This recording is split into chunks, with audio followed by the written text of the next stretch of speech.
la mayor obra de ingeniería hecha por el ser humano moderno, el buque Titanic, al que llamaron el insumergible, el que ni Dios podía hundir, se hundió en su primer viaje inaugural.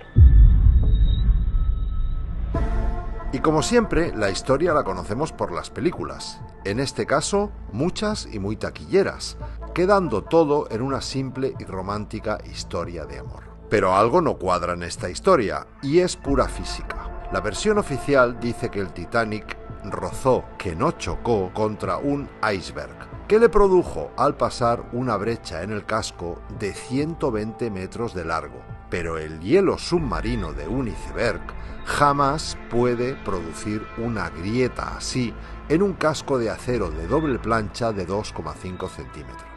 Y al investigar un poco el tema, comienzan las sorpresas que no son tan conocidas.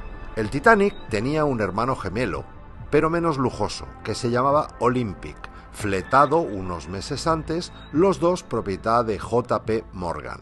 El Olympic, ya funcionando y capitaneado por el mismo capitán Smith, que sería después el capitán del Titanic, tuvo un duro accidente con un buque de guerra inglés, lo que le causó daños estructurales graves e irreparables que lo convertían casi en producto de desguace.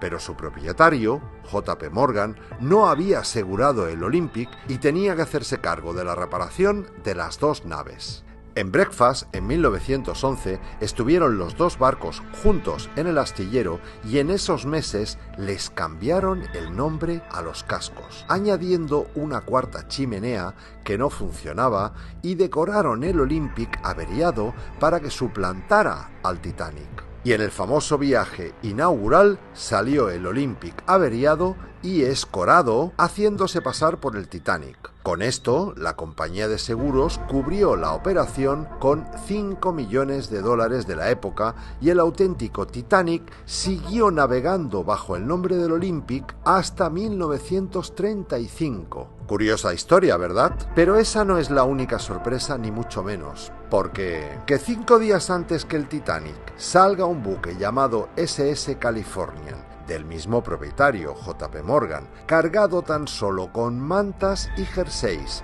y que se quede anclado en el punto donde iban a ocurrir los hechos, es curioso. Que antes de que zarpe el Titanic retiren la mitad de todos los botes y chalecos salvavidas es inquietante. Que el capitán Smith, con 25 años de experiencia y perfecto conocedor de la ruta, se desvíe de su destino y desoiga 7 alertas por iceberg es raro. Que el vigía no disponga de su principal herramienta, unos prismáticos, es ridículo. Que la radio del barco deje de funcionar unas horas antes es improbable. Que se equivoquen y lancen bengalas blancas, que significan celebración, en lugar de bengalas rojas, que son la señal de SOS, es tonto. Que en un viaje inaugural cargado de periodistas nadie hiciera ni una sola foto de la tragedia es absurdo. Pero que el hielo corte el acero es imposible, pura física. Y bueno, pensaremos, ¿todo este montaje para hacer una trampa a la compañía de seguros? No, desde luego. Lo que aquí se estaba jugando era la creación de la Reserva Federal, donde la mitad de los grandes hombres de negocios del momento, como las familias Rockefeller, Rothschild, Morgan, etc., estaban a su favor. Pero la otra mitad, las familias Aston, Guggenheim y Strauss, lo veían como una auténtica locura. Pues bien, los que estaban a favor, como J.P. Morgan, como dueño y a pesar de ser el viaje inaugural de su barco, deciden a última hora no embarcar tanto él como unos 50 amigos suyos y miembros de la naviera, llegando algunos de ellos a dejar sus enseres personales y personal de servicio dentro. Y murieron, casualmente, todos aquellos que estaban en contra de la creación de la Reserva Federal. Al año siguiente, 1913, y sin oposición, se reunieron los banqueros supervivientes y crearon la Reserva Federal.